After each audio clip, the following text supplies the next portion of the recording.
तजिंदर बग्गा के खिलाफ एक और वारंट जारी किया गया है। मोहाली कोर्ट ने जारी किया है वारंट। मोहाली कोर्ट का पुलिस को हुक्म, बग्गा को कोर्ट में पेश करे, बग्गा को गिरफ्तार किया जाए।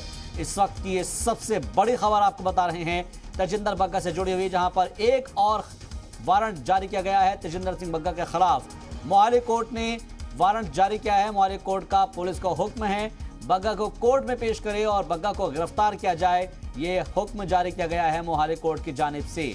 इस वक्त की ये सबसे अहम खबर आपको बता रहे हैं तजिंदर सिंह बग्गा को लेकर।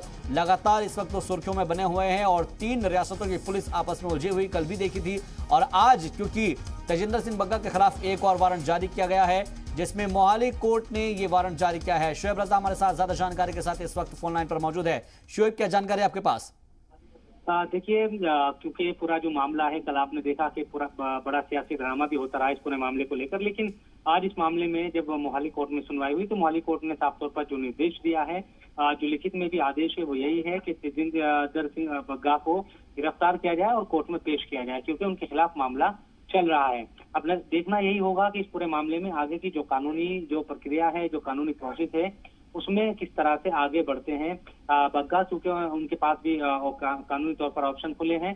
और क्या अब, क्योंकि पहले भी जब पुलिस आई थी तो पुलिस का ये कहना था कि वो कोर्ट के ऑर्डर पर आई है और तमाम जो चीजें हैं वो कोर्ट में पेश किया जाना है, लेकिन अब चूंकि कोर्ट की तरफ से ये आदेश दिए गए हैं, तो क्या अब बग्गा की गिरफ्तारी होती है क्या और उनको कोर्ट में पेश किया जाता है, या फिर उससे पहले कुछ और जो कानूनी चीजें हैं उसको बग्गा की तरफ से किया जाएगा, ऊपरी अदालत में कहीं जाया जाएगा, क्या चीजें होगी, तो ये देखना एक टेक्निकल तौर पर देखना होगा उसको। लेकिन फिलहाल मोहाली की जो कोर्ट है उसकी तरफ से बाकायदा एक ऑर्डर जारी किया गया है, आदेश दिया गया है पंजाब पुलिस को कि आप बग्गा को गिरफ्तार करके उनके सामने पेश करें, क्योंकि जो हमने देखा था कि ट्वीट का मामला हो और दूसरी जिस तरह से बयानबाजी की गई थी केजरीवाल, सीएम केजरीवाल के खिलाफ, उसके बाद से ही लगातार जो कार्रवाई है कानूनी तौर पर वो की जा रही है।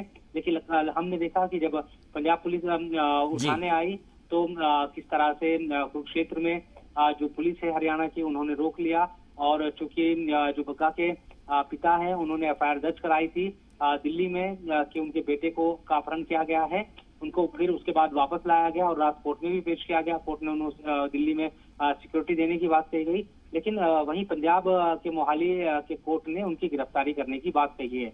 अब आगे किस तरह से कानूनी चीजें आगे बढ़ती है ये देखना होगा कि आप बग्गा की गिरफ्तारी होती है और पंजाब पुलिस दोबारा आती है क्या, अगर आती है तो क्या बग्गा की गिरफ्तारी होती है, या उससे पहले ही कुछ और जो कानूनी चीजें हैं वो नजर आएगी इस पूरे मामले में ऊपरी अदालत को लेकर। बहुत बहुत शुक्रिया हमसे बातचीत के लिए। मजीद जानकारी के लिए शोएब रजा आपका।